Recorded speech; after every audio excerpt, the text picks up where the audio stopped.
All right, my dear BIBLEin365 family, we are going through the book of Genesis, and I got to tell you a few things about this book because I'm telling you right now, this is the most life-transforming book that you are going to find in the Bible. A little secret, I'll probably say that about a lot of books we go over, but I'm telling you, this is awesome stuff. First of all, the book of Genesis makes something very clear to us, and if you can't believe verse 1, you're not going to be able to believe anything else.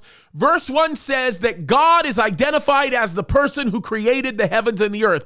And then in verse 2, it says the earth was without form and void. In other words, when God started the creation of the universe, he literally started by developing and building and creating the raw materials, and then he beautifully and artistically formed and fashioned it. By the way, when you get into the book of Ephesians, you will learn about this. The Greek word poema, which is used, I don't know why I pronounced it the unclassical way. Anyway, that Greek word poema is the word we get our word poem from.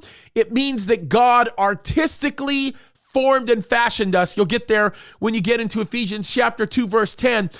But Genesis tells us that God created us. He formed and fashioned us. We learn where man came from. We learn where sin actually came from. We learn why we have such a jacked up way of thinking. It tells us all of that at the beginning of Genesis. And then I got to tell you, when you start learning about these tables that you're going to go through, I think it's Genesis 10, we call it the Table of Nations. You'll look at all of these genealogies. I just want to encourage you to go through the genealogy slowly because there is so many amazing things that you'll miss if you don't look up the name meanings and so on and so forth. Now, if you want to go down this kind of the easy way, which I don't blame you for doing, you can go and listen through my teachings on the book of Genesis where I talk about this stuff extensively. You don't want to miss out on that. And then we kind of get into how the continents were broken up. We get into what we call the Noetic Flood. We learn about a person who's very significant by the name of Melchizedek. You'll learn about him in the Psalms. You'll also learn more about him in Hebrews. And we get into all kinds of other wonderful things. Perhaps one of my favorite stories in the book of Genesis is about this guy named Joseph. By the way, the nation of Israel started from a person by the name of Jacob, which, by the way, in Hebrew, that is the name that yours truly has.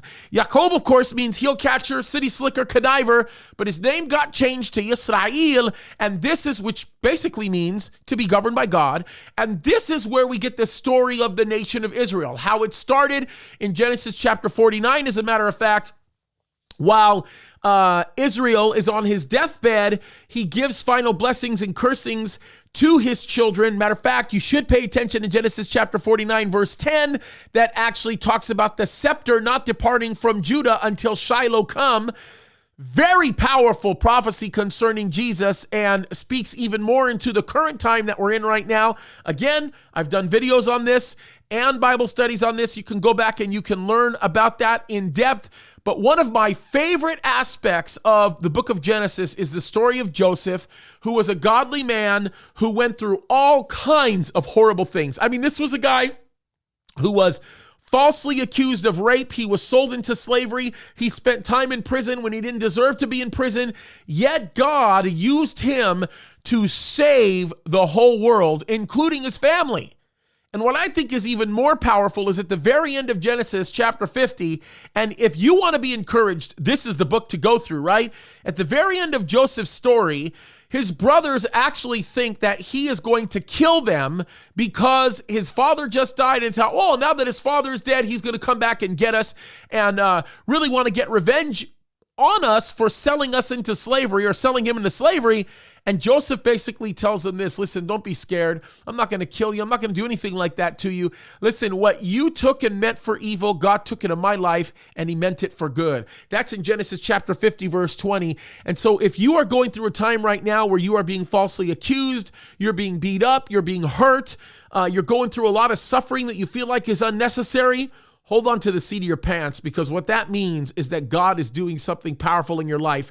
And whoever meant whatever is going on for evil in your life, just like Joseph, God's going to take it and he's going to turn it around for the good. And Genesis will become a book of promises for you. It will be a blessing. And by the way, pay close attention to some of the messianic prophecies concerning Jesus.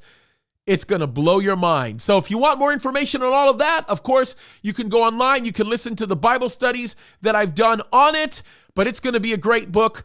Take your time reading through it. Write down lots of questions and kind of get yourself acclimated with it because it's going to be great stuff. And by the way, sometime near the middle of the year, we're going to put together some really good videos that are going to help you go through how to be a little bit more in-depth with your Bible studies. I'm going to make sure I commit to doing that.